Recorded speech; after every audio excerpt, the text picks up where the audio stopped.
Hello student, कैसे हैं? विश्वास है कि आप अच्छे होंगे।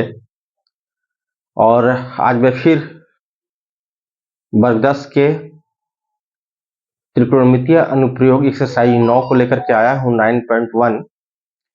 पूर्व के वीडियो में हम लोगों ने प्रश्न संख्या 1 से 3 तक देख लिया है।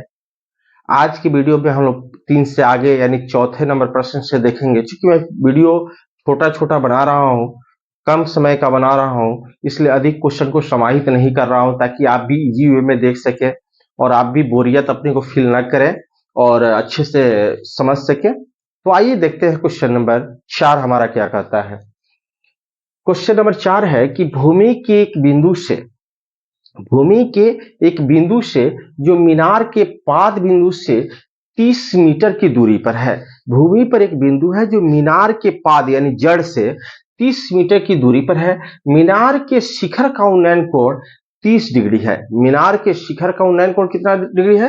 30 डिग्री। मीनार की ऊंचाई ज्ञात करें। तो देखिए, हम बनाते हैं इसको, क्वेश्चन को कह रहा है कि जब भी मीनार खड़ी होगी, आप जानते हैं जमीन पे खड़ी होगी मीनार। जब भी खड़ी होगी कहां खड़ी होगी? जमीन पे खड़ी होगी। मान लीजिए ये हमारा मीनार है, तो मीनार का जड़ जो होगा वही तो पाद कहलाता है। मीनार की पाद से 30 मीटर दूर पर, मान लीजिए यहां से यहां तक की दूरी क्या है? 30 मीटर। एक बिंदु है, यहां से एक व्यक्ति मीनार के शीर्ष को देख रहा है। इसको देख रहा है, मीनार के शीर्ष को देख रहा है। तो उन्नयन कोण कितने डिग्री का बन रहा है? 30 डिग्री का। देखिए, उन्नयन कोण का मतलब होता है जब हम नीचे से ऊपर देखते हैं तो जो कोण बनता है उसको उन्नयन कोण कहते हैं, और जब ऊपर से नीचे देखते हैं तो जो कोण बनता है उसको हम अवनमन कोण कहते हैं। तो इसका उन्नयन कोण क्या है? 30 डिग्री। तो पूछ रहा है मीनार की ऊंचाई, यानी ये वाला भाग कितना ऊंचा है। तो हम मान लेते हैं ए बी सी। यहाँ राइट एंगल के ट्रायंगल होगा, क्योंकि जमीन पर सीधा खड़ा है तो 90 डिग्री कोण बनाएगा ही। तो देखिए, यहाँ थीटा के सामने ये वाली भुजा है यानी लंब है, और ये हमारा क्या हो जाएगा? आधार। यानी लंब और आधार का जिक्र किस में होता है? टैन में। तो हम मान लेते हैं, यहां मानेंगे कि माना कि मीनार की ऊंचाई माना कि मीनार की ऊंचाई बराबर h। तो चूंकि यहां आधार दिया है, हमको लंब निकालना है, तो हम किसको पकड़ेंगे? tan 30 को।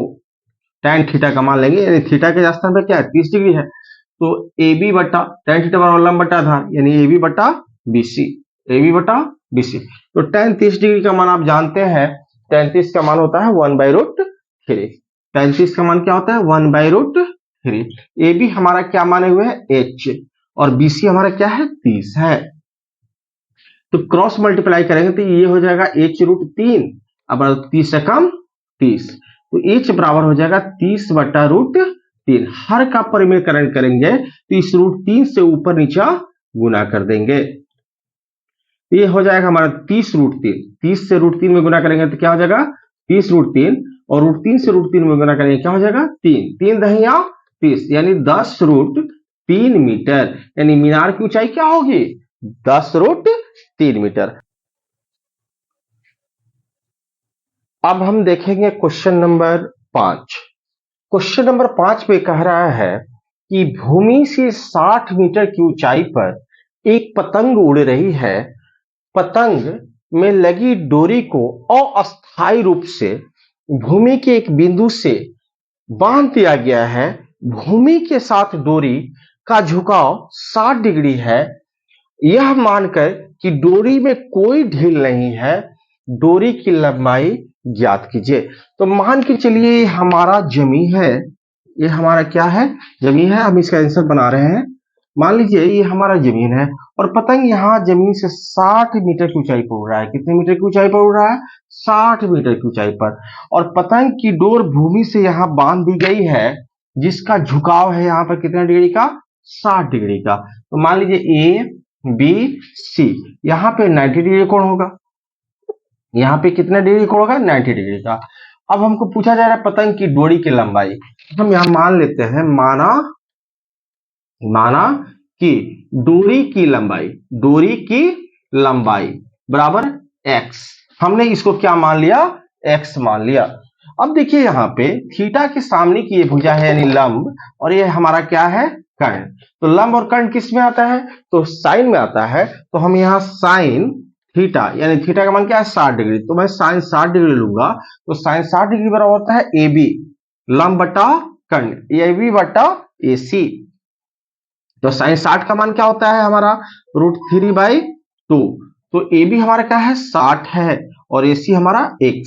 तो x से √3 में गुना करेंगे तो √3x हो जाएगा, और 60 दूना 120 हो जाएगा। तो x इक्वल टू हो जाएगा 120 बटा √3। अब √3 से चूंकि हर के स्थान पे अपरिमेय संख्या है तो इसका परिमेयकरण कर देंगे, तो √3 से ऊपर नीचा गुना कर देंगे, तो ये हो जाएगा 120 से √3 में गुना करेंगे तो 120 √3 हो जाएगा, और √3 से √3 में गुना करेंगे तो क्या होगा 3 हो जाएगा। ये हमारा हो जाएगा आपका 3 चौका 40, यानी हमारा 40√3 मीटर डोरी की लंबाई हो जाएगी। डोरी की लंबाई हमारी क्या हो जाएगी 40√3 मीटर। यही हमारा आंसर होगा। अब हम चलते हैं क्वेश्चन नंबर 6 की तरफ। देखें क्वेश्चन नंबर 6 क्या कहता है।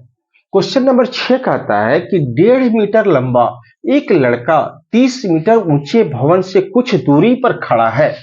माने मान लीजिए ये जमीन है, तो इस पर एक भवन है और यहाँ 1.5 मीटर लंबा एक लड़का खड़ा है। कितना मीटर लंबा लड़का खड़ा है 1.5 मीटर, और ये हमारा क्या है भवन है जिसकी ऊंचाई क्या है 30 मीटर है। कितना है 30 मीटर, कुछ दूरी पर खड़ा है। जब वो ऊंचे भवन की ओर जाता है, अब ये लड़का किधर बढ़ रहा है ऊंचे भवन की तरफ बढ़ रहा है। यहाँ पे मान लीजिए ये लड़का आ गया, तो पहले जब ये लड़का खड़ा है तो यहाँ आ गया लड़का, कहाँ आ गया यहाँ पे। तो उसकी आंख से भवन के शिखर का उन्नयन कोण 30 से 60 डिग्री हो जाता है। तो लड़का का आंख यहाँ होगा, तो इसके आंख से जमीन के समानांतर यहाँ पे एक हम रेखा खींच देंगे।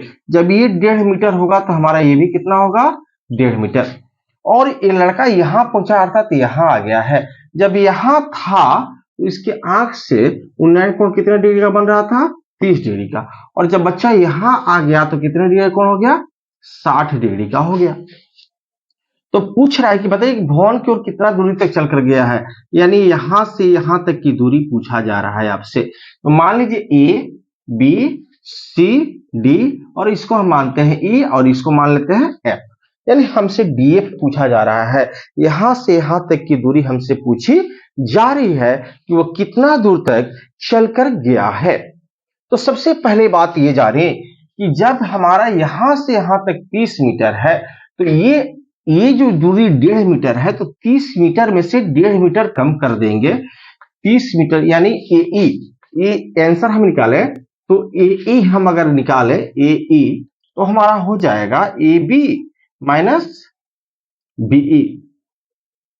तो ए बी हमारा कितना है 30 है, तो 30 में से हम घटा देंगे बीई का मान यानी 1.5 को घटाएंगे तो 10 में से 5 सॉरी यहाँ कुछ नहीं है, तो ये जाएगा तो हमारा हो जाएगा लगभग 28.5 मीटर। क्योंकि 30 में से जब हम 1.5 को माइनस करेंगे तो यहाँ पे पॉइंट के बाद कुछ नहीं तो जीरो मान लेंगे, तो 10 में से 5 किया 5, यहाँ 9 में से 1 गया 8 और 2 का 2 हो जाएगा।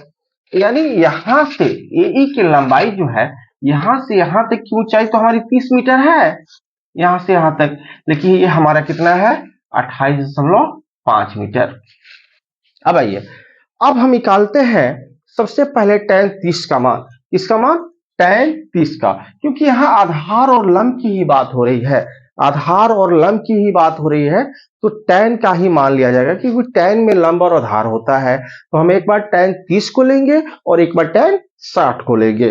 तो tan 30 देखिए क्या कहता है tan 30 डिग्री, tan 30 डिग्री बराबर होता है ये हमारा 30 डिग्री है, तो लंब आधार यहां से लेके यहां तक होगा यानी ए बटा डी।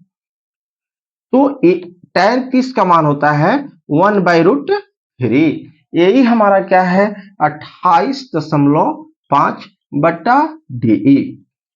तो डी बराबर हो जाएगा 28.5 और √3 से गुना कर देते हैं √3 हो जाएगा।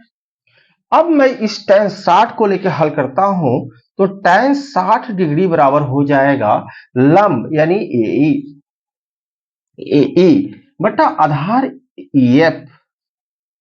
तो हमारा tan 60 का मान होता है √3 और AE जो है हमारा 28.5 है बटा EF।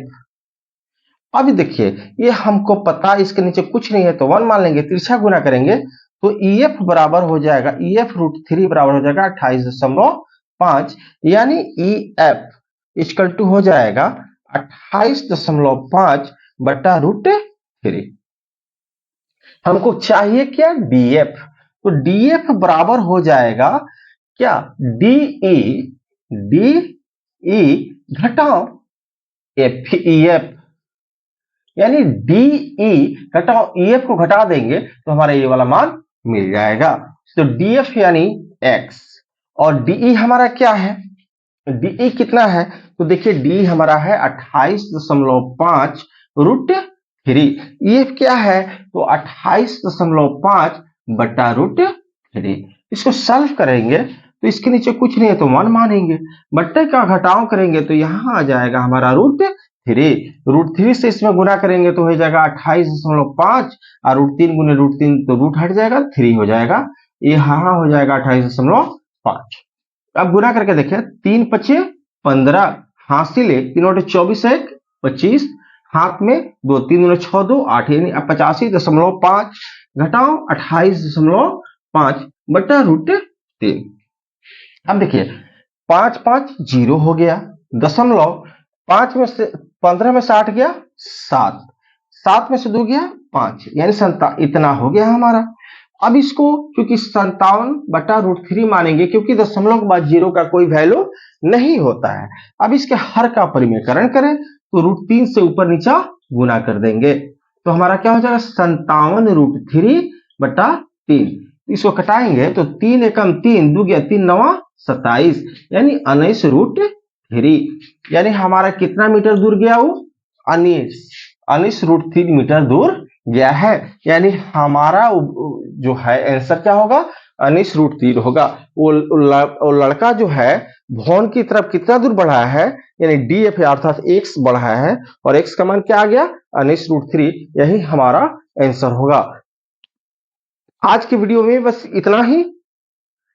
आज फिर मैं पुनः छोटा वीडियो बना रहा हूं ताकि आप बोरियत फील ना करें।